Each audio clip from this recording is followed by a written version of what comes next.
Well, thank you for being here. Thank you for having me. On the seats. I'm going to be awkward. I can just tell it's coming. We're going to be awkward together because great. I'm also, like, by nature, a little bit weird and awkward. I heard a story about your mom making these incredible dresses. Oh, how the hell do you know that story? So does your mom? Your mom makes amazing dresses. You have to tell me everything about these dresses because I saw a picture of one.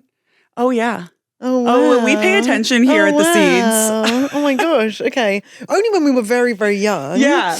And me and my sister would have a joint birthday party at McDonald's, and we would have matching dresses made. And what she would do, which is, I hope it's not deceitful, because she's absolutely not deceitful at all. But she would go to like the fancy department store and buy a dress, take it home, like study exactly how it was made, then return it and make two. And they're so shocking. Like it's like a waistcoat with a bow tie with a tutu, and like not ironic. No, obviously. It's just but like, amazing. Yeah. But as kids, like to have that, it. No, you didn't like it? No, because you just want to be like chill and cool. Yeah. But then she like spent months and months making this thing, so you just wear it for an hour to please her, and then My mom put my sister and I in like matching outfits all the time. Like I'd be in a red one, she'd be in a blue one, or whatever. So do you know what my really dark take on this is? Because I have a dark take on everything. So do I. It's actually very, very practical, because if you're out and one of your children goes missing, you can say to people, it looks like this. Oh, wow. Right? When you dress in matching, it's so much easier for strangers to find you just show the other kid. You're like, there's a smaller version of this. Or bigger, yeah.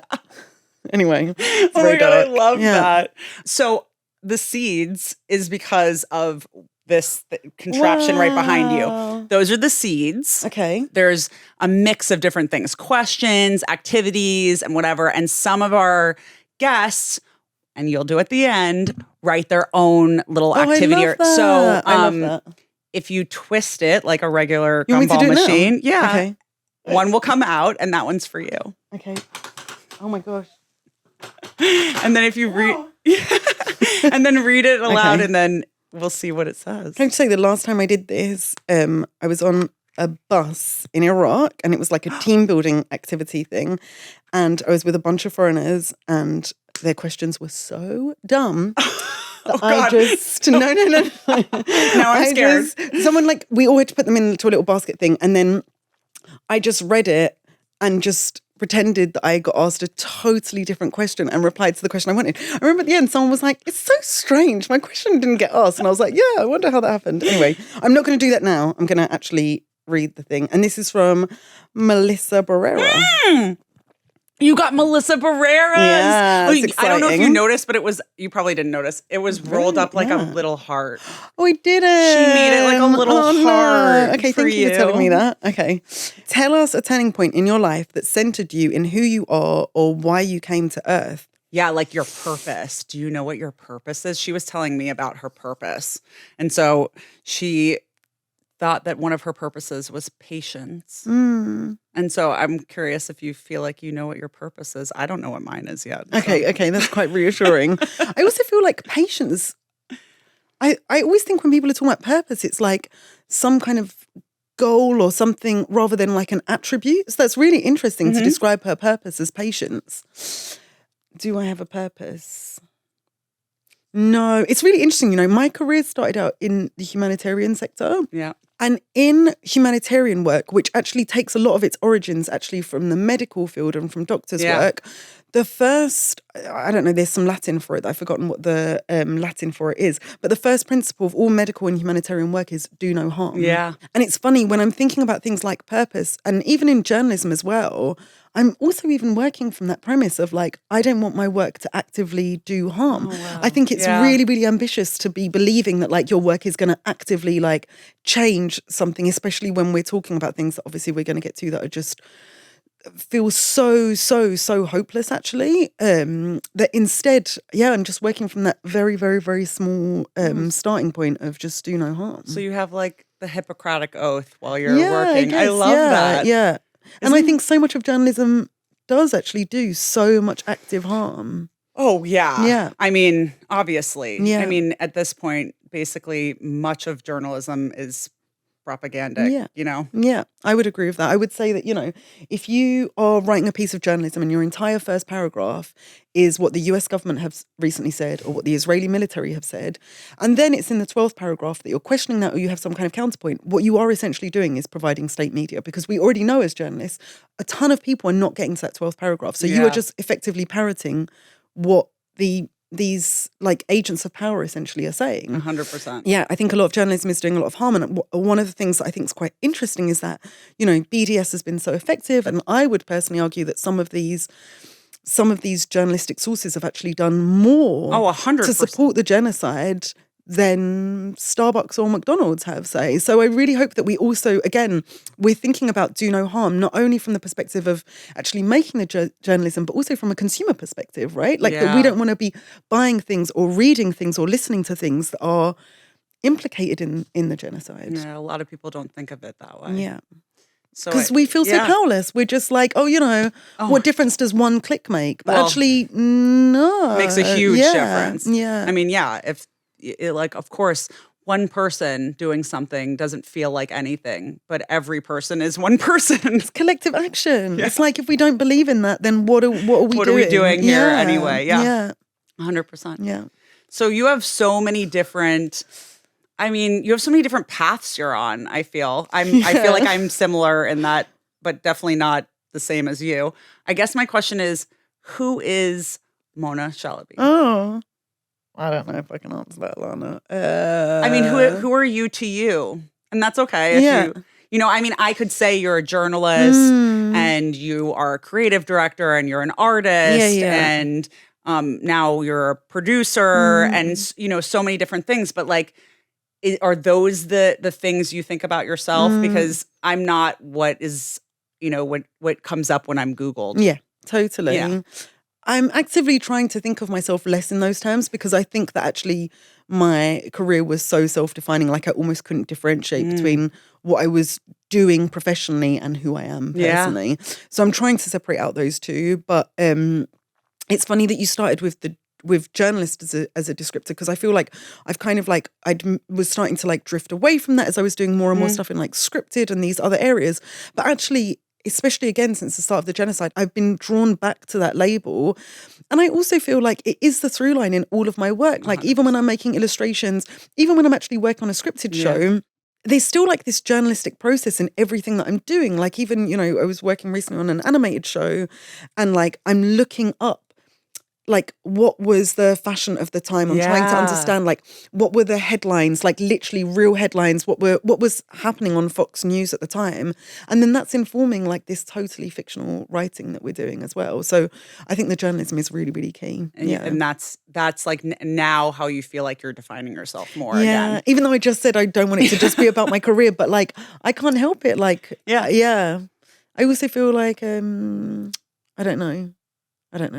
There is go on. What was you gonna say? No. I don't want to cut you off. I want you to think about it. I want you to say what you want to say, because I think that it's such an interesting thing to hear from people. We have a tendency, I think, as a society and a world to define people for themselves. Yes. And so many people that I know who are in different industries define themselves completely different. Yeah. They think of themselves as a mother before an actor or, as a humanitarian before a journalist or a creative. I don't know. Like I said, I really, really want to work on it. Do you think of yourself as Iraqi? Yes, I do. Yeah. And that's also something that shifted over the course of my life as well. Like that's something that when I was younger, I think I actively like ran away from, which is obviously a source of shame now. And then I think as I've gotten older, I think, you feel differing degrees of legitimacy to that title depending on what context you're in. Like in some ways, I could not feel more Iraqi than when I'm in Iraq. Yeah.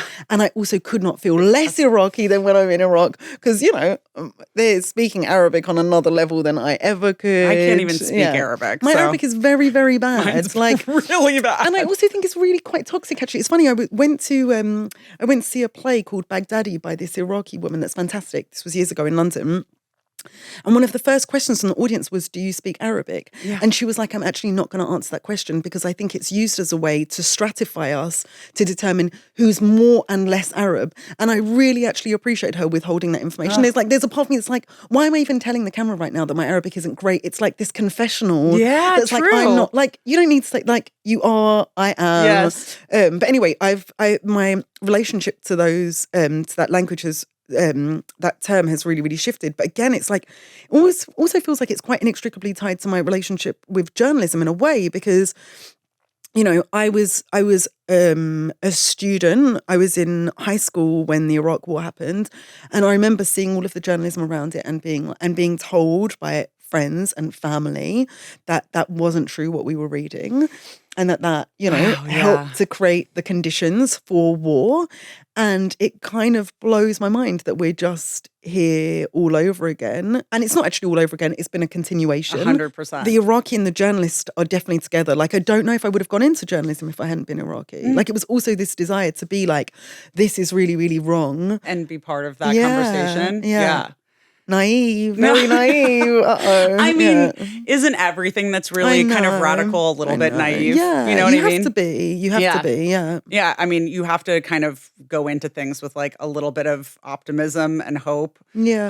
That you can really, you know, fix something that's broken if you want to go into those things. Or at least just believe, because I actually don't believe I'm going to fix anything right now at all. I am so hopeless. I believe that you will. Oh, I love that. But I don't. I just feel like I can't not continue to do the things I'm doing. That's not actually a choice. Yeah. There is no sleeping at night if I'm not doing this work. Oh, yeah, totally. And so there's no point even contemplating any other course of action because this is just what we have to do. Yeah. And I think actually, like, it has always been the premise of like activism. Actually, I think there's a black activist called Stuart. Oh no, I've forgotten his name. A really, really fantastic black writer and black activist who talks about activism as you fight with no guarantee of rewards. Oh, 100%. And that's it. You can't do this calculated thing of like, if we do X, then there will be outcome Y. Yeah. It doesn't work like that. I mean, I think that's, you know, almost every activist, but I think it's become acutely obvious to Palestinians, obviously, that, you know, seeing my grandparents die without like being able to be buried in Palestine and knowing whether or not there was going to be a free Palestine, but they were going to talk about it and be about it, you know, seeing my dad age and not knowing whether or not he's ever going to see a free Palestine. And also knowing for me that like, regardless of the outcome, I'm going to do it because that puts us one step further for the next generation. Yeah. I mean, I think that's important. Yeah, it is. Yeah.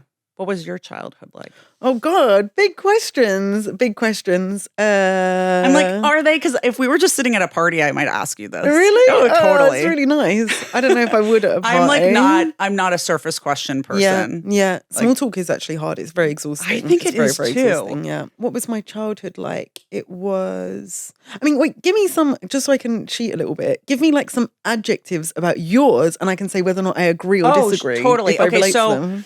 I think for me, when it comes to kind of like my identity, look at you being a journalist and asking me that question. It's really hard to get interviewed for me. Yeah. That's totally, I'm the same way. Yeah.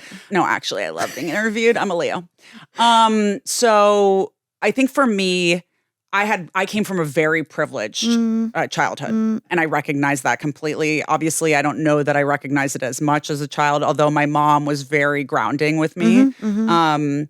I definitely had like a lot of different identities and there was a lot of like kind of code switching for me because I went to like private schools where, you know, there was some diversity, but I'm white passing. Like I have my Irish side, but I also look very Palestinian. Not that people would know that. I was going to say you look so Arab to me, but right? I know. I think so too. But you know, people are like, "Are you like Swedish or something?" And I'm like, "No." And when I'm in Palestine, people walk up to me and start speaking to me in Arabic. Yeah. And like then, you don't look half Arab; you look Arab. You know? Yeah. Thank you. Although I'm very proud of my Irish side. Yeah, of course. Yeah. But I think there's something to be said about like being in the diaspora and holding a lot of identities. And I know that you also have a lot of identities. Yeah. And then as well, I think there's some types of assimilation that are necessary just for life. Yeah. Especially when you have a kind of, unconventional identity. Yeah. I'm just curious how that showed up for you in your childhood, or, if you felt like it did at all. Well, thank you for sharing all of that, because it makes it much easier for me, because I can kind of see like, okay, this is like a bit of an arc. So no, it's truly helpful. Like, I think in terms of school stuff, it was interesting. I went to a school that was actually minority white. Okay. So very, very, very mixed. Wow. But no, there was one other Arab kid there who was my sister. And then I think there might have been one at some point somewhere who like was like of course. a lot older. So there was like 1 year of overlap before she disappeared. So no Arabs, but it's funny because actually, first of all, me and my sister don't read in the same way at all. She's got a lot lighter skin than me. So like we don't read in the same way. And because the school was actually, the majority of the school was South Asian. Okay. And I think like I could just read potentially as South Asian, like Indian, Pakistani, whatever. So I also kind of like mixed in a little bit in that respect. And I feel really, really grateful actually to have been in a school where I didn't look visibly different. I'm talking about high school. Yes. So that in some respects was good, but it also meant there was no reference point for what being an Arab was. And also no one really particularly cared that much up until the Iraq War, where like all of a sudden it was like, oh, you're Iraqi. And I'm like, yeah. Like, what? Yeah. And they're like, what do you think? And I'm like, I have no clue. Yeah. Like, I have no clue. Politics really wasn't spoken about at home. And again, this is also like a big diaspora thing as well, where it's like, I mean, actually, when I say politics wasn't spoken about, politics absolutely was. In fact, Palestine was spoken about a lot, but there was a real fear about talking about Iraqi domestic politics, right? Like, we went to Arabic/Islamic school when we were kids on like Saturdays. Yeah. It was always taught the same. It's like you just learn the Quran and you learn Arabic at the same time. And I remember one time they asked, does anyone know any of the prophets? And like, my sister put up her hand and like said Saddam Hussein. Not because we were raised in a pro-Saddam house, to be clear, but because we actually went to a church school from Monday to Friday. She was like, all the prophets seem to have these Arab names. That's another Arab name that I've heard. And I was like, oh my God, people are going to think we're pro-Saddam. Oh my God, people are going to think. So anyway, there was just like this massive apprehension of like talking about politics in front of these dumb kids. And also again, in Iraq, it's like children were actually writing out on their parents not understanding because the regime was so powerful. Yeah. You immigrate actually with some of that mentality of like total fear of talking about politics. So anyway, Iraqi politics wasn't spoken about at home. I had no understanding or knowledge of that. And then what were some of the other markers that you were talking about? You was talking about school, and then you said something else at the end. I was just talking about like kind of like the way I was code switching a little bit. Yeah. Because you mentioned the word assimilation. It's interesting because, again, I would say that my parents like raised us to be very like there was never a question about our identity as being Arab and Iraqi and Muslim, even when we were in this church school, this Christian school. But there was also there was a concern with assimilation, like even our names, like my name, they tried to choose a name that would like translate and work across. So Muna or Mona. Mona. Like, and it's really funny, even like I actually have this slightly weird rule, which I'm trying to relax on a little bit. My rule used to be that you're only allowed to call me Mona if Arabic is your first language. Yeah, well, it's not mine, so I like, did call you Mona. Like, I know, but then it feels weird. But also now it feels like a bit of a fuck you to say you're not allowed to call me Mona, you have to call me Mona. But I think I spent the longest time thinking of myself as a Mona, and whenever I would hear Mona, it just meant like one of my parents wanted me to do something, because again, there were no Arabs around us, literally like no extended family members. It was our nuclear family, that was it. And in East London, like there were Arabs in West London, but I grew up in East London. There were no Arabs as far as I knew, like where we grew up. And it's also funny, this idea of like choosing names that assimilate. It meant that if I was going to be a boy, like there's very few Arab boys' names. We were just talking about this. Really? Yes. Like they were going to call me Basil. Oh. Because Basil, I kind of love that Basil name. Is not cute. What? It's Basil so cute. Is it not? Maybe for a little boy, but like a grown man, like who is going to sleep with a man called Basil? No, I don't know. There's probably a few Basils out there who are watching this. I'm really sorry. They're probably like super hot. You're like, no, they're not. They're really not. I'm sorry. Anyway, so yeah, assimilation is tricky. We did the thing of like ditching the al. Everyone ditches the al at some point. Yes. My middle name is Arabic. It's Amal. Amal. I love the name Amal. I love it too. I mean, what's it mean? Hope.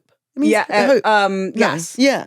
But See, you're talking about being so hopeful, and you're just like, oh my God, I never really thought about that. Yeah. Thank you. Yeah. My teta used to only call me Amal. Oh, wow. So because she didn't approve of Alana. No, she just went by my Arab name, which I was like totally fine with. But, after that, I then was, when she passed away, I mean, not that anyone else was calling me that, but I kind of was like, you missed hearing it. I missed hearing it. Yes. I missed hearing it. And I was like, oh, I kind of wish someone would still call me that. And I feel like it kind of harkens to my Arab side. It reminds me that I am. I think she was trying to remind me that I was an Arab. It's really sweet. It's even really though Alana is, I think, a beautiful name. And it's also Irish.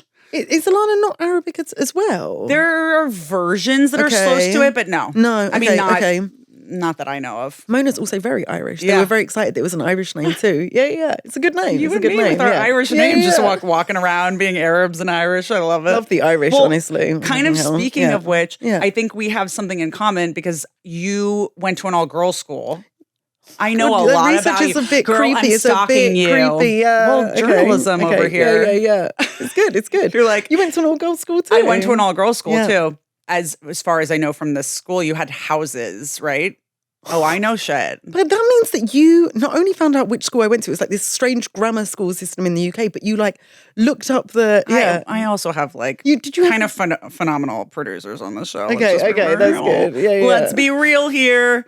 And did you have houses in your school? We kind of did. Not the same way. Yeah. We were a boarding and day. I wasn't a boarding student. Yeah. I was a day student. Yeah. But being in an all-girls school is like such a very intense.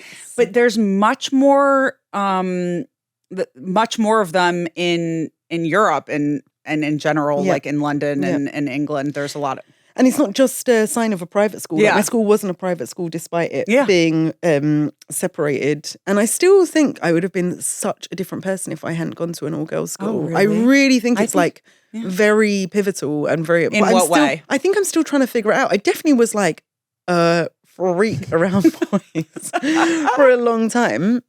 I'm like, is that where the man-hating began? It's possible because the teachers actually really instilled in us this sense of like, no boys, no men, they're no good. Oh, really? I don't think we really talked. Oh, really? Did you have male teachers? Yeah, and even the men were like, really? Yeah. And I was like, okay, cool. I kind of love that. Yeah. But then you go out into the world and it's like they're everywhere.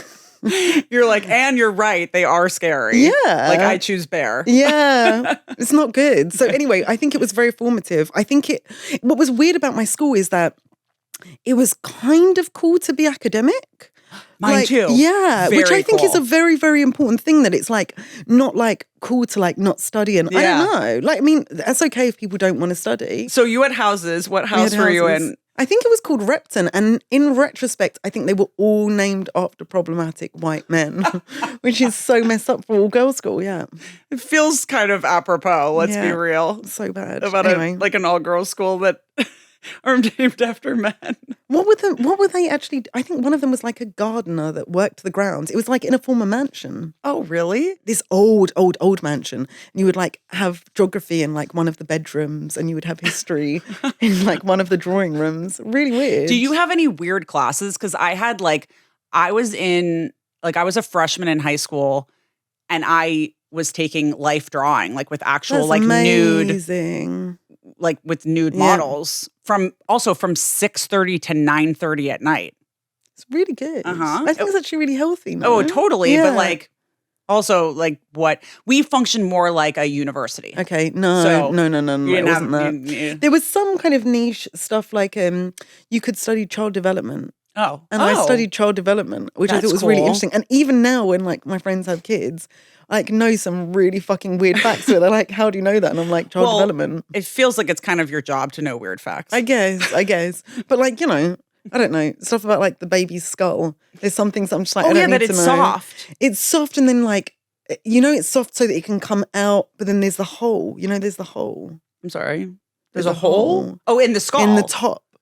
The pieces haven't fused together, but there's just a hole. There's a full-on hole. I thought it was just soft. No, it's soft. It's there's a hole and then it fuses.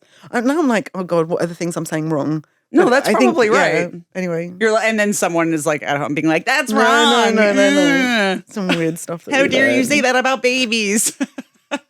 Maybe it's a baby that's like, don't talk shit about us. That would be really funny. It would be good. I would love if there was like a disgruntled baby that was really upset about that you were talking shit about its head. And then if you was like, how could a baby write this? They're like, we're constantly being underestimated. We're online. Just no one listens to us. So where did you get, like, was high school or university or like whatever? Have you always been interested in data? No, absolutely not. Or like, no. Because relatively, I know you're obviously a data journalist. Mm-hmm. Just to be completely honest, it sounds freaking boring. Yeah, totally. But you make it so cool and fun. You. And I don't think a lot of people understand what it is and like, where did that come from, or did it? Yeah, so I really wasn't particularly interested in data at all. I did illustrations when I was a little kid. And then again, I was very ambitious and very academic and was just like, this is not a suitable career path. So I like wanted to actually go into like international relations stuff and like working for the UN. That's what I wanted to do. Really? Yeah. And did you pursue it? Oh yeah, I got my master's in international relations and diplomacy. Wow. Where did you study? In Australia, because I wanted to live in Australia. Amazing. Mm-hmm. And did you like it? I loved it. But then I was like, I do not want to be a diplomat. Yeah. Like, Yeah. I very quickly became disillusioned with it as well. And like the UN is not perfect. Like the UN has I know. It's like the understatement of the year. I know. But it's no, like, even before letting us down on all of these things, like just I really very quickly became disillusioned. It's so funny that you studied international relations. I studied international security. Oh. Cool. Which had like all of these different, like we took courses in nuclear security, in like diplomacy. And I studied in France, actually. I did like a year abroad in France. It was great. It was when the UK was part of Europe. So it was like free and like subsidized. They would even pay for some of your rent. It was amazing. And then British people were like, no, thank you. No, we hate that. That sounds horrible. Yeah. That sounds brown. It's a little bit brown. We're like closer to the brown people. Let's just stay over here. Anyway. Find a man who acts his age and checks all your boxes on Muzz, the world's largest Muslim marriage app. There's a lot of stigma around meeting online these days, and it's overwhelming to navigate finding a partner anywhere, much less on an app. But Muzz allows you to meet like-minded Muslims with halal intentions and is set on giving you the best possible experience, helping you find real, pure love. Muzz is 100% Muslim-owned and operated, committed to supporting Muslim communities worldwide, including building a hospital in Jordan for Palestinian and Syrian refugees, providing survival kits and medical supplies to Palestinians. With over 15 million members and 600,000 successful couples, everyone knows someone who's met their match on Muzz. And who knows? It might work for you too. Download Muzz today on the Apple App Store or Google Play Store. The Seeds is available on Watermelon Plus, the home of stories that matter. Watermelon Plus is home to award-winning cinema from Palestine and beyond, the kind of stories that you can't find anywhere else. One of my favorite hidden gems is Miles from Nowhere. It's a hilarious comedy about a Muslim Kiwi. It's funny, romantic, and I watched the whole thing in one sitting. If we want to shift culture and change the way stories are told, we need to build our own power. If you believe in what I'm doing with Watermelon Pictures, the best way to support us is to subscribe today. Preserve the past, fuel the future with Watermelon Plus.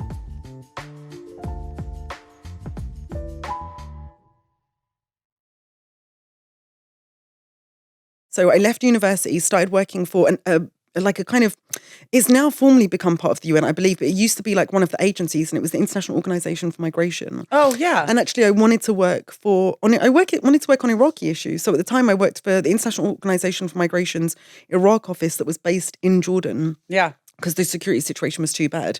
And again, very quickly became quite disillusioned, could see how like literally in this building, each floor got progressively more senior as you moved up. Yeah. And every floor got whiter. I do think maybe things have gotten a little bit better, but who knows? But anyway, for them, I was doing something called monitoring and evaluation, which is where you're looking at this data, right? And you're trying to create charts and information about what Iraqis needed. So I started out doing the data visualization stuff then, but it was being read by like 4 or 5 people. It's really scary. Like a lot of this data visualization stuff, it's, you know, you're speaking to people who speak that exact same language, who are working in your office. You're just speaking to like this tiny audience.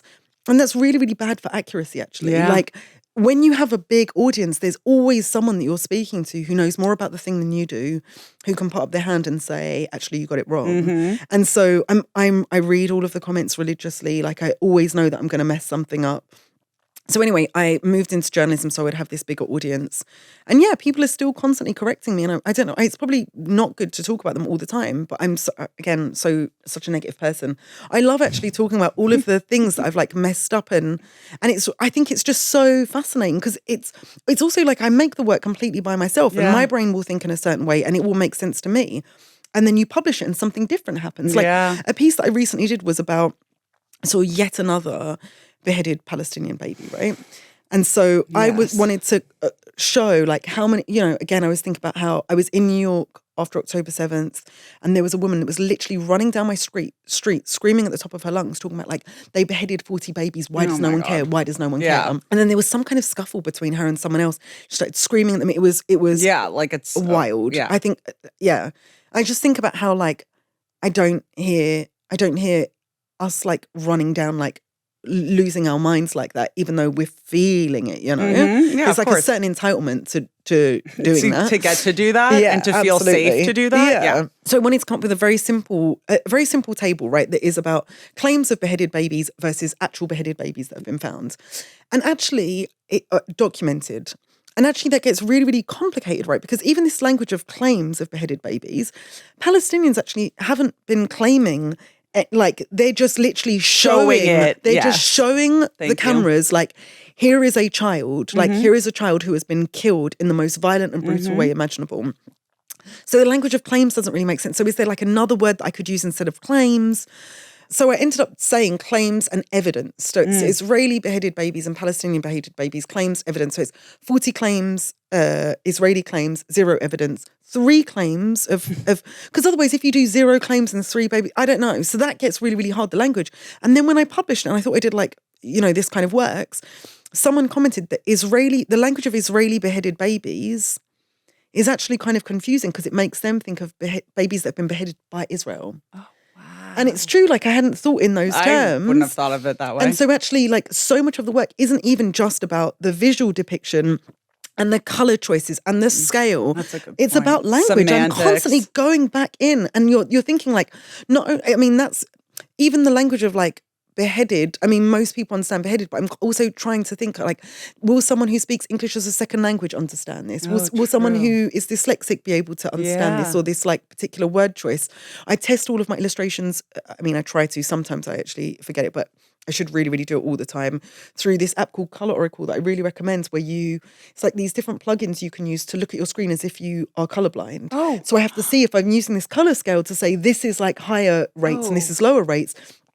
If you're colorblind, maybe you won't see it. Colorblindness is actually pretty prevalent. Is it? Yeah, it's really prevalent. I'm going to pull. You're like, now I know because so many comments that you've gotten. Sure, actually not. I think again, but so many people with disabilities are like, you know, the world just isn't designed. Right. Yeah, and like created. I think especially colorblind people, it's just like I don't know what I'm not seeing here necessarily. But I love that you're doing that, considering that you want like the information to be disseminated through every possible audience. Yeah. And again, disability comes up a lot where I'm constantly thinking like, am I doing the alt text to like have the description? Is there really what I should be doing? I'm bad at remembering to do that. I'm really bad at it. And there's like kind of no excuse for it. And it also always ends up benefiting everyone. 100%. Like other people can go and see that. And I also think about like, you know, should I be also like narrating some of this stuff and then posting it with a narration, you know? And captioning everything. Yeah, I know. Things. I have to remember to do that, but also these platforms are always trying to keep you from doing the things that will make it like, reach more audiences, especially considering the information that we're trying to disseminate. Yeah. I love the fact that, you know, you've been doing this data journalism, but then you started, you know, making it into art. How did that start? Because, you know, that's just, that kind of jump feels like natural because you've done it, but it's definitely not what a lot of people do when it comes to data. Yeah. It started out of just pure frustration. I was in like a really, really bad job where everyone was kind of building these very complex interactives and like beautiful computer generated graphics. And I was not valued. It was a bad, bad job. So I just like got really, really depressed and just started literally drawing at my desk, which is something I've never done. Like again, even in school, I was academic. I wouldn't doodle. Yeah. And then I started to post them. And it's like, you know, I have such mixed feelings about social media. I think it's so toxic. I think it's so damaging, especially now. All of the algorithmic, the way that I mean, it's always been algorithms, but the way that they are particularly like suppressing certain subjects and certain voices. But I would not be sitting here with you if it hadn't been for my Instagram account, is the honest truth. Yeah. I mean... Hi, nice to meet you. It's problematic, right? But it's also like I got a lot out of it. So, you know, I had no followers. I had like 60 followers. And then I'm posting it and then it's getting shared and then you're posting another one. So it was like really, really organic growth. And then the style kept on evolving. Like it started out literally just being like crayons on paper that I would just take a photograph of it. And then I learned new techniques for like doing digital color and using different things. Yeah. Well, it's phenomenal. Oh, thank We're going to you. do something fun. What are we going to do? You're so scared nervous. now. I don't like it. No, I don't like it. It's a speed round. Okay. Is someone called Basil going to appear and then talk about his sex life? Oh my God, please. Someone's going to call in right now and ask you a question about Maybe it's a baby vulvas. called Basil. A baby named Basil's going to call in and just be very upset. Yeah. Okay. What's your Roman Empire? You know how people talk about that? Like something that you think about like way too often and probably is like completely random. Do you have a Roman Empire? Oh my God, I bet I must have so many. I'm trying to think of some of them. I honestly think about like probably things, and I don't want to plug them, but like things in the Bravo universe like way too often. Yeah. To be totally honest. Yeah. I don't know. Do you remember when Kim Kardashian like lost an earring and started crying? It's like, I don't know. Like, why is that like indelibly printed on my mind? She's crying and then one of her sisters I think said her mom like, is like, there are people dying in the world. Yeah. And she's like, but it's my earring. Yeah. That's a good one. Yeah. Okay. Is it? Yeah. I love it. That's totally worth it. What unhinged thing did you believe as a kid? Because an adult told you that it was true and you didn't question it at all.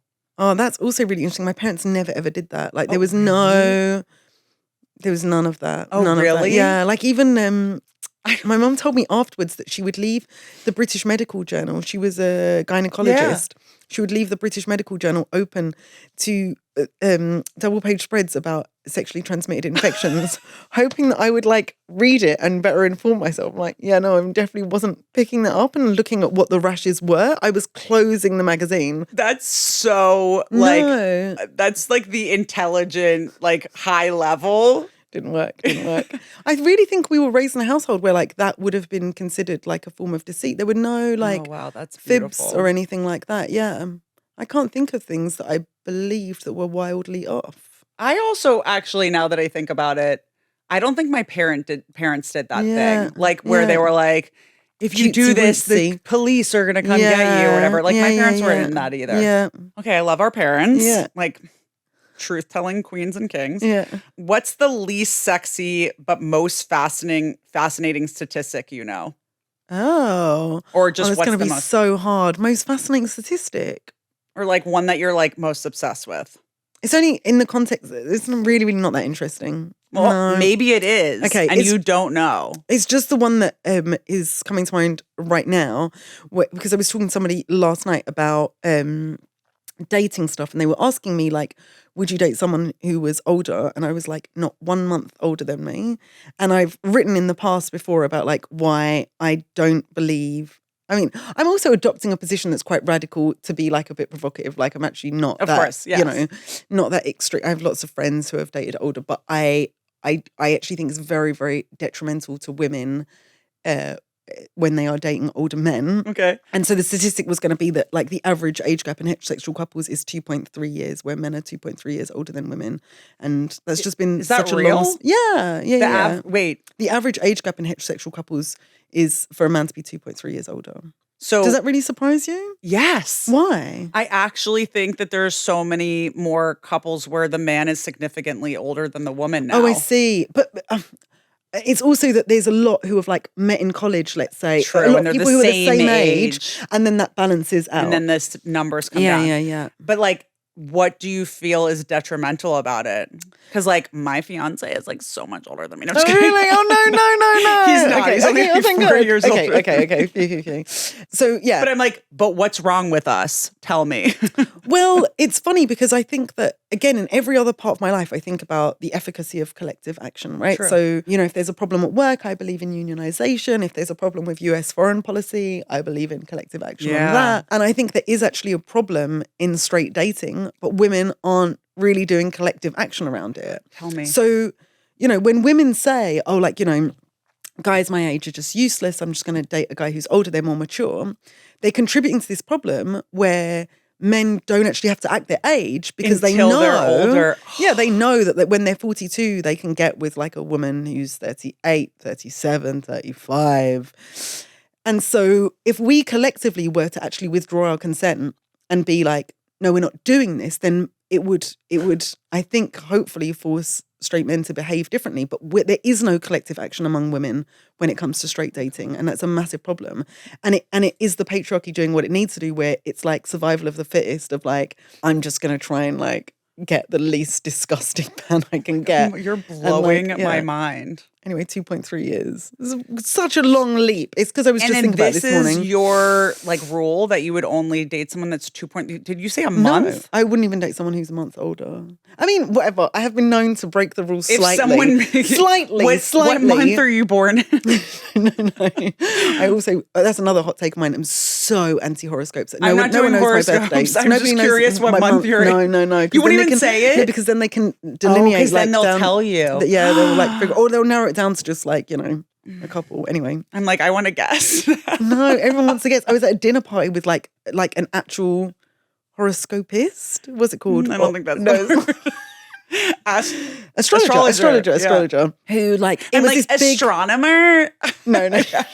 It was an astrologer who was like, oh, I know what your sign is. And like the whole table got quiet. And I was like, okay, go on then. And she guessed and she guessed and she guessed. And but she you just weren't going to didn't get say right. it. No, I was like, I'll tell you if you get it right. Oh, and she was wrong every single time. Every time. It was so awkward. Anyway, oh my God. I understand why people, I don't want to shut down. I understand why people are into it. I actually think it's interesting. I think there's a real parallel actually between astrology and data journalism, which is where part of my resistance against astrology is I think it's actually harmful to be like, oh, you are a Scorpio.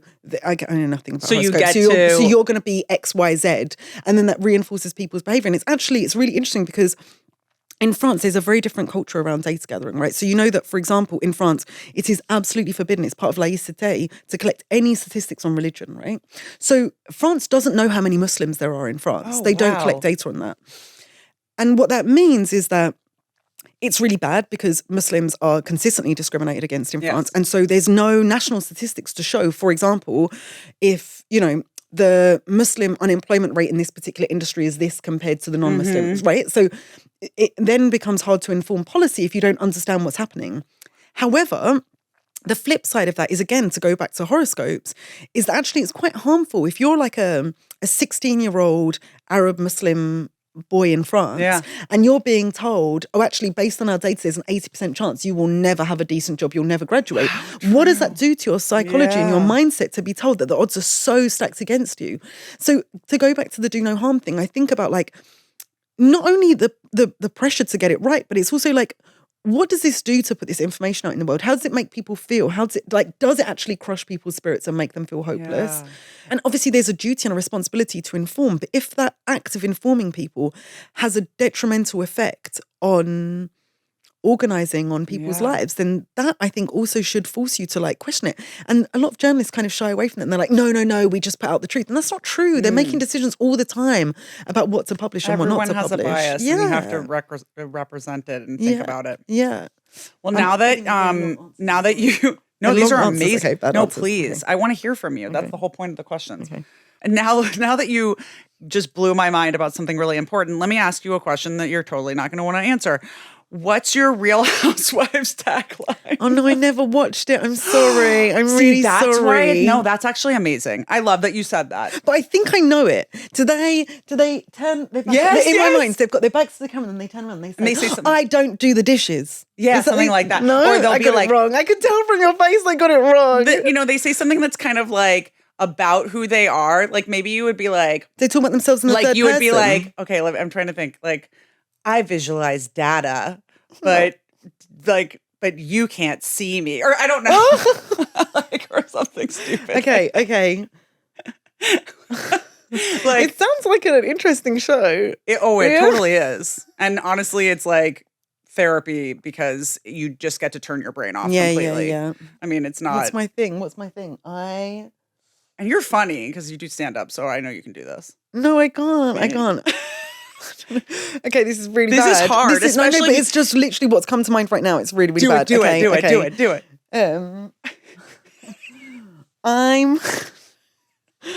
I'm not old, but I have hemorrhoids. I didn't get it right, did I?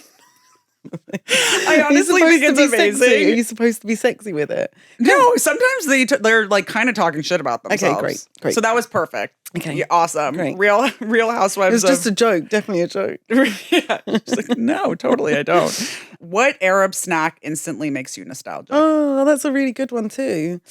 Got to pick an Iraqi one. So it's funny. You know matmoul? Mm-hmm. Al matmoul has a different word, and apparently somebody told me that Lebanon started admitting Iraqi refugees, and they were worried at one point that people would try to get into the country when they weren't Iraqi, and so they would ask them these strange linguistic things to be like, "What's the name of this?" And if you answer it correctly, then we know that you're Iraqi. That's so smart. And so, like, literally, the word for matmoul in Iraqi is different, and only Iraqis know it. It's called klecha. Oh, so yeah, klecha. And now is you like, know and if now you want to get in. So fucked up. Who's trying to get into Lebanon right now? I mean, Iraq actually, when things got really bad in Lebanon last year, this is such a dark joke. I keep on telling it, but it's not actually a joke. It's totally real. Last year when things were really bad in Lebanon, Israel was upping its bombardment. Iraq announced it was opening its borders to people from Lebanon, and everyone was like, I mean, but at the same time, a bit longer. Like that's so sweet. I know. God bless us. But honestly, also, like, yeah, we're just like, hey, all the Arab countries are like, hey, you may not want to come here, but it might be better than where you are right now. So dark, and so dark. It is, but like, you know that Greater Israel also includes Iraq as well, right? Oh yes, I know. We're all in it together. We're all in this together, 100%. It's like everywhere. Yeah. Oh yeah, they're getting all over the place. Yeah. What is in this notebook? Oh, yeah. Oh my God. Yeah. You mean my special notebook of questions? Yeah. What's a number you wish we had but nobody's collected yet? Like a piece of data that you wish that you knew? There are so many of those. It's really, really frustrating in my job because I'm constantly hitting that kind of dead end. I'm trying to think of like a recent one. I mean, I'm going to give a really, really simple one just for now, which is, and it's a complicated one. You know, we don't know how many Arabs there are in the US. There's different estimates. Yeah. Yeah, because we're all like white. Well, because I know there's like a really fascinating history of the Census Bureau and this, you know, it used to be obviously when it first started, like literally white and enslaved people and the categories were so messed up and it's the way that those categories have shifted is a timeline of US history. Yeah. There was a real push actually to add the category of Arab in 2001. And then when September 11th happened, they were like, no one's going to want to check this box. Yeah, of course. And now there's like resistance against it because if Arabs check white, that's good. Like we want to overinflate that racial category. And there's different sources that put out different estimates. Yeah. Like the Council on, is it Arab Islamic Relations? American Islamic Relations, I think, have got an estimate. Anyway, we just don't really know. Yeah. And again, it's like, if you don't know those baseline statistics, it gets really, really hard when you're trying to prove things about, like, for example, discrimination in the workplace or representation at universities. If we just don't even know how many of us there are. Yeah, that's so true. Yeah. When you said that about 2001 and all the data or whatever, it obviously reminded me of #1 Happy Family USA. Yeah. Tell me about it. I've been watching it, and I think what's funny about it is, like, obviously I find it funny, but my fiance, who's just like a white guy from Chicago, thinks it's like the funniest thing on earth. Yeah. Like he's like on the floor laughing. Yeah. And I'm like, do you like, in a lot of ways, I'm like, do you even understand these jokes? But he is like, this is so funny. Yeah. Like, how much do you feel like your obviously your understanding of data, and I know you talked about it a little bit, but also like your childhood. How do you feel like that informed everything? I can take no credit for any of that. None like of it. honestly, it's all so Pam Brady and Rami Youssef. So Rami Youssef came to me to say that he was working on he'd created this show with Pam. That was like very loosely based on his childhood. And they had already come up with the show. They had all of these pages. They had the outline of a pilot, or maybe they had the full pilot even, and then I was like brought on board to like start to like illustrate the show, and I was in the writer's room, and it really wasn't just me that was illustrating it. Oh my gosh, like I had no experience of like animating an entire TV show. Cool. Like there was over 400 people on it. There was Kendra Moulton, who was like head of character design, Martine Lopez, who was head of background design. Then you have Paige Warren like doing props. Like there's all of these different departments. Cool. And actually we did design tests with different animation studios. And the animation studio we ended up going with was Animasia, who were based in Malaysia, who was an all Muslim like design animation team, which was amazing. And it was also really important. Like, this is a hijabi character appearing, a main character on an animated show. And when they animated the hijab, it looked more realistic because there were animators who were used to seeing hijab, understood how it moved, understood that it's not a blanket. It's like, it's thin, it's not sheer. Just like a scarf that goes over your head. Exactly. So yeah, anyway, it has been such a privilege to work on the show. I'm so grateful that I was brought in and got to be like this teeny, tiny part of it. But we've worked on it for 5 years. So it's also very, very weird that it's out now because it's just, I don't know. It took a long time. It took a really, really long time. Well, a lot of this stuff takes a very long time for it to come out. Yeah. Were you in England in 2001? In 2001, yeah, I was. Yeah. Yeah. Because I have like obviously such interesting, I was in college. But like when I watched it, it was just, it's so true, like the way, and especially the characters and their code switching and their conversation around it. I just felt like it was like it spoke to so many people's experience. And the fact that we can actually now like look at this and like release a lot of that by laughing about it, I think is so important. I thought it was just such an amazing project and I loved it. Like again, Rami said something really, really smart last night actually. I'm in town for a screening of it, and he was talking about how like, we're obviously not laughing at 9/11, we're laughing at like the ridiculousness of the reaction to it and the forces that were put upon this family. And it's just so surreal to have it come out now. When like, the surveillance and like the feeling as I enter this country each time of like, actually, I know that the questions are about how American am I, right? Like, what is your right to be here? How much do you subscribe to the values that this person who is behind the little desk at the Border Patrol has decided are what it means to be American? Do they ask you a lot of questions? It's funny actually. I've been back in, I've re-entered 3 times since January. And it actually hasn't been particularly intense, but I feel like I've changed. And actually, I feel like one of the interactions, they were like, "You're being weird," because I was being weird, right? Like I'm nervous, and I think that the whole system is so arbitrary, right? Like it's not like they're just taking people who have said this one specific thing. They're not taking people of one particular echelon. They're like, it's just arbitrary, and that's by design as well. It's like to create this kind of chaos where you can't determine what the rules are and abide by the rules because the rules are just total obedience, really. Yeah.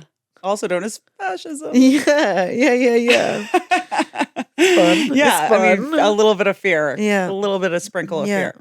Yeah. So like creative direction and which I think is so cool, and like art and so many other things. And you've written a book, or you finished a book? Yeah. I have the manuscript now. Books are so I'm writing a book right now. Yeah. It's so hard. It is so hard. I don't think I would have done it if I would have known how hard it was. Honestly, like everyone says it's hard and it's such a cliche, and it's like, shut up, because it's such a massive privilege to even have been offered this opportunity. Yeah, it's been really, really hard. But the manuscript is done. And even though the manuscript's done, I think we're looking at like fall next year before it comes out. It's a lot. Oh yeah. I mean, once you write a manuscript, it's at least a year afterwards. And when I found that out, I was like, so you write it and then just like kind of sits there for a while? No, there's a lot of stuff that goes into it. Wait, what's yours about?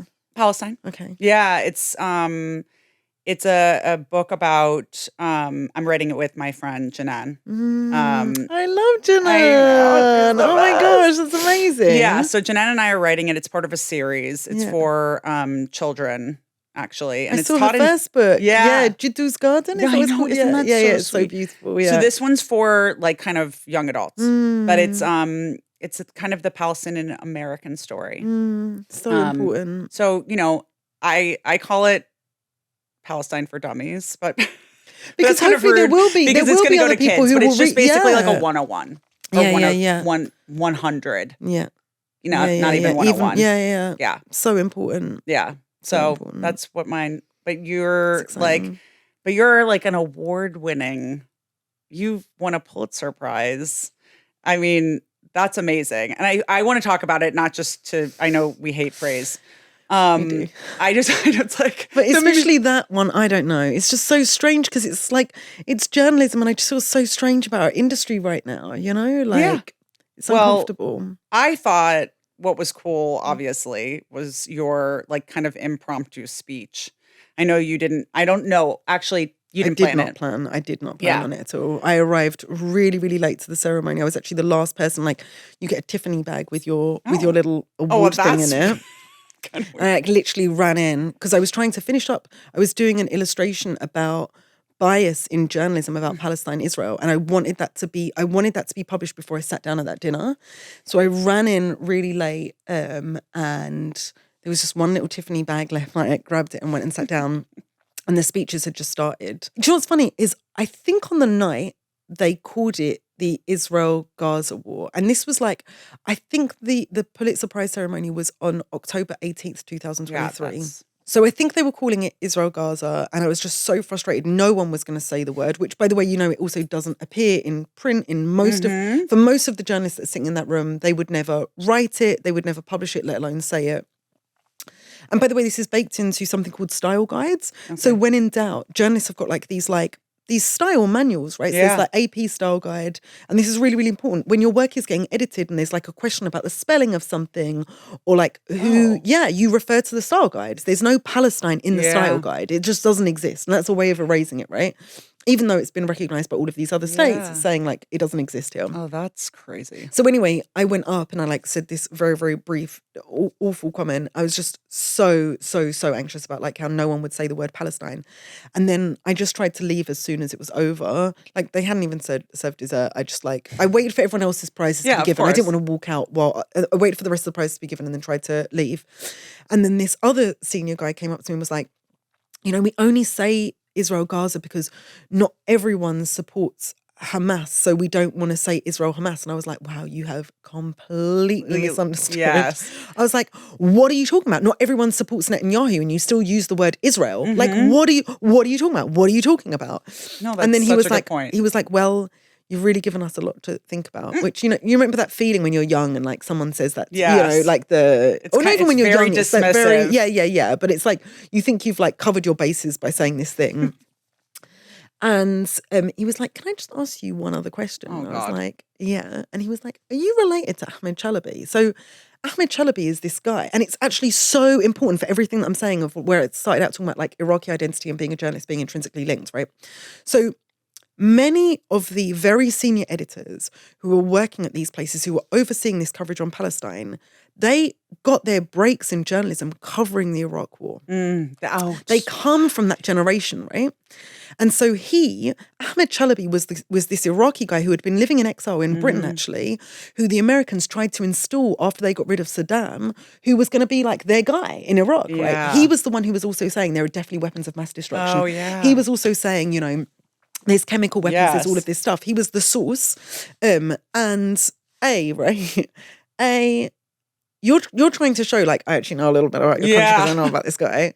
And actually what you're really showing is nothing because Chalabi is like a big family. And not just in Iraq, like we're everywhere. There's Palestinian Chalabis, I think someone told me that. We're everywhere. I am not related to him. And the fact that you even think that's something that I would be like, oh, Ahmed, like that's my uncle. Yeah, like you have misread totally. I mean, a lot of these journalists who are reporting on Palestine right now, you have to remember they kind of got their start reporting on Iraq. That's the thing. And I think that's what people are understanding so much more. And as well speaks to, what you're doing with all these visualizations is like connecting the dots. Which is hard. Yeah. Oh, and yes. connecting those dots, like it's, you can describe this in all kinds of complicated ways about geopolitics, and actually obviously Zionism is a massive part of it, and like the personal histories of some of these journalists and their connections to Israel. But actually, there is just this through line of like the dehumanization of Arabs, this belief that Arabs are like fundamentally violent and dangerous. Truly. And that's what allowed all of these lies about Iraq to spread, because it was just like just danger, Arabs equal danger. Yes, because they're still functioning from all of the disinformation and misinformation that has been happening and proliferated since, since the late 90s, early 2000s, 100%. Yeah. And even before that. And again, it's it's kind of amazing that like no weapons were found, guys. Oh, I know. Like, but it doesn't really, I don't know. And it's actually, again, so much of Iraq informs the work that I do about Palestine, where it's like, Iraq was forgotten. People protested. People did actually raise their voices and say, we don't believe this is right. We don't believe this war is correct. A lot of people were even saying, we don't even believe there's these weapons of mass destruction. We believe these are lies. Oh, yeah. I'll be out with people and, you go to these like Arab events or whatever, and you do the little thing where people are like, oh, which country? Yeah. When people are trying to guess which country I'm from, they will literally name all of these countries and they will say, we've named every country in the Middle East. Like, and I'm like, no. You haven't named every country in the Middle East. Iraq has been totally forgotten, and it's really devastating, actually. It's really, really sad. And sorry, just to close the loop, that's why it's so important, because I think even though we feel this sense of urgency, we also feel this sense of like Palestine is being forgotten, could be forgotten at any moment, and it requires this constant vigilance, actually. Yes, no, really. I can't believe that we're still here, actually, and there is still this amount of sustained attention, if I'm really honest. I have to be completely honest. I think every day Palestinians are wondering, like, when It's happening, but it's slower. Yes. It's slower than, like, so many but of also, us thought. We've never seen this amount of attention, period. Yeah. And it's like mind-blowing. It must be very surreal. It is 100%. It's very surreal. It's, to see people stand up in all of these town halls for, new people to be talking about it on social media. And have this literacy, like this knowledge that it's like, what? And for journalists to start actually spreading news. And phrasing it correctly. Yeah. And I think that's probably why it was so profound for me, in that close of a time in October, for you to have like made that distinction and correction. I felt was it was very emotional for me seeing it, because there's not many people who are willing to make that correction, to have the kind of like moral values and what you've been talking about, basically, do no harm. Like that you realize that it could have been harmful just for that small amount of, incorrect data to be out in the world. Like it wasn't Israel and Gaza. Yeah, it's just a lie. It's just a lie. It's a lie. And I think what's hard is that, again, there were people in that room who kind of came up to me afterwards and was like, very discreetly, like, thank you for doing that. That was the right thing. And I'm sure you get this so much. It's like, I don't really want the quiet conversations. I don't want you to be like you did. Like, I need you to also just like say the thing and say shift. It louder and say it clearer with me, so that, there's not just a handful of us who are risking so much. Yeah. In that same vein, is there like a correction that you wish you could make about Iraq? Yeah, I would say that I want the correction to be not we messed up. Like, I want the correction to be a little bit more honesty about, like, actually, it wasn't just a mess up, Like, there was one source telling you that these weapons existed, and that was enough to make it a cover story day after day after day. Like, there's something that's, like, fundamentally broken there, and I feel like Iraqis haven't been given the apology that they deserve and the accountability that they deserve for this journalism that did so much harm. Yeah. And it became policy. I mean, it turned into an actual war. Well, it became symbiotic, right? Like, it's like the policy is the journalism and the journalism is the policy, which again is like, goes back to what I was saying about, like, it's essentially state media. Like, it just became state media that US officials say, And then that's your first 3 paragraphs. Yeah. It's just what US officials say. No. Yeah. Breaks my heart because I know what it's like to be dehumanized. Yeah. And I'm happy that you're getting to say it. Yeah, me too. Me Yeah. too. And again, actually, it's interesting. I felt like maybe a little bit less of there's been a little bit less of this kind of veneer of feminism with Palestine. Oh, yeah. Because actually the white feminists don't give the tiniest shit. Not even one. Not at all. Yes, but with that Iraq, that whole was also a thing about like liberating women. And I've also found that really, really fascinating and been so, again, I used to get lots of DMs when the situation in Iran got much, much worse from white women being like, aren't you going to say something? Yeah. And I was like, yeah, absolutely. I really, really do believe that women in Iran absolutely have the right to not wear the hijab. But also, have you ever said anything about women's right to wear the hijab? Thank no, you. you like crickets. Crickets. Thank you don't. you. When the French ban happened, you didn't say a single thing. No. And now you dare to come to me to be like, how dare I not say anything? And you're like, and that is intrinsically not what feminism is about. No, it's not. It's choice. It's about the choice either way. Yes, 100%. And again, like they have nothing to say on Palestine. Yeah. They have absolutely nothing to say. Yeah. And also, I think for us, well, I don't know, I don't want to speak for you, but I feel like I'm not really bringing a particularly feminist lens to Palestine either. Like, I also feel quite conflicted when I'm seeing the separated accounts of like women and children versus men. Oh, well, that very much bothers me. It really bothers me because I actually think I understand what you're trying to do. And I would definitely understand separating out children because it is a different it's a different kind of violence, but it's still, when you do that, you are actually reinforcing the notion that actually some of these men probably are Hamas. They probably are actually, they deserve to die. Like, that's kind of the subtext of what you're saying. And the women and children don't deserve it. The men don't deserve to die either. 100%. And also, I think it's actually something that, Mohammed Al-Kurd talks about it a lot as well, and in his book. You don't have to be a perfect person or a perfect society or a perfect set of people to deserve not to be murdered. We don't have to say we're good and amazing. No one should have to say that. Not everyone. There are, beautiful and resilient and brave and amazing Palestinians. There's also like shitty assholes and like that's like everywhere else in the world and every other people in society.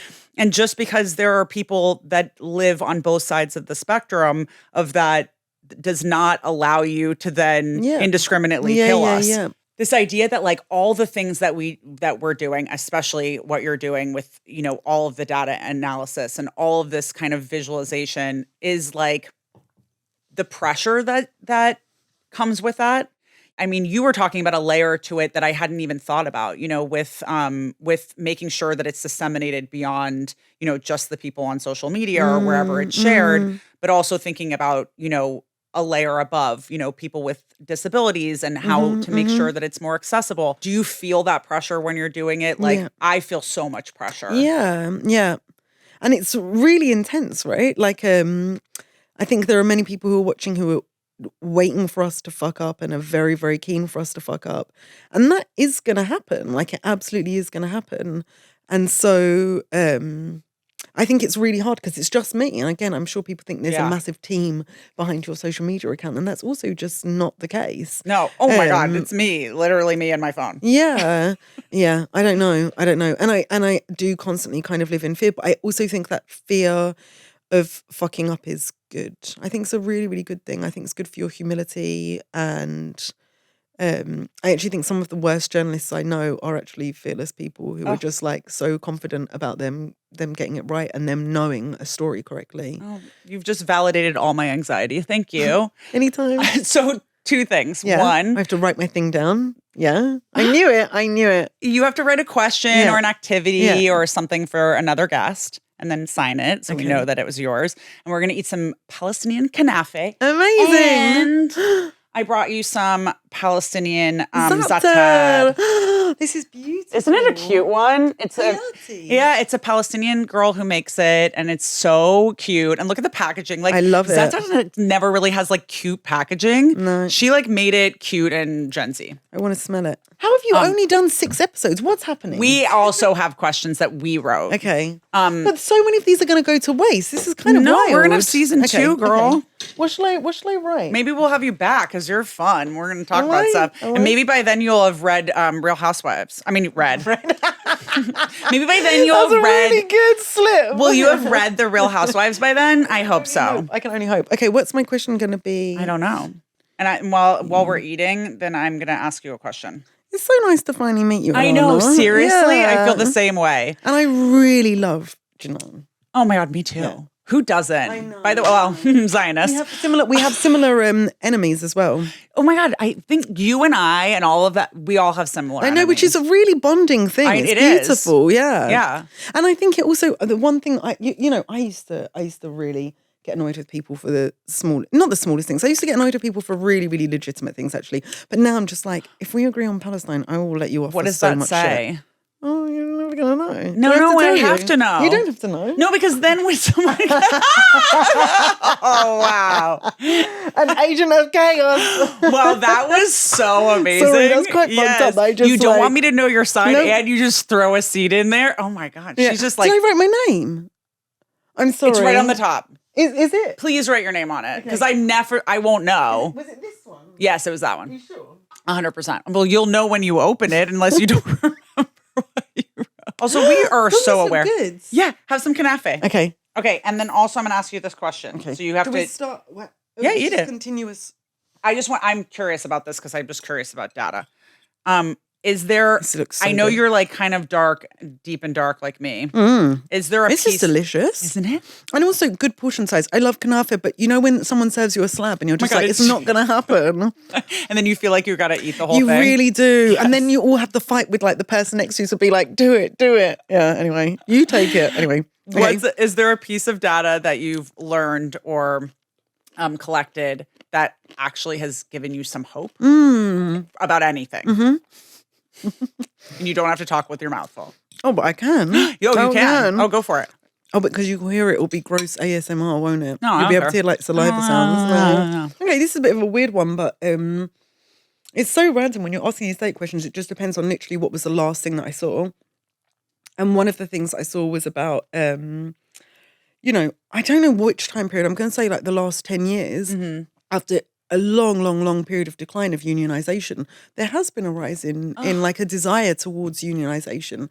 And that's on the left, we have so few institutions left. I understand why we have been so distrustful of so many of these institutions that have let us down. True. But like actually labor organizing is so critical and it's important for like democratic elections. It's just, that gives me hope. That actually really does. I love that. And I love the fact that people are starting to get into organizing because I think a lot of people have been disillusioned in general.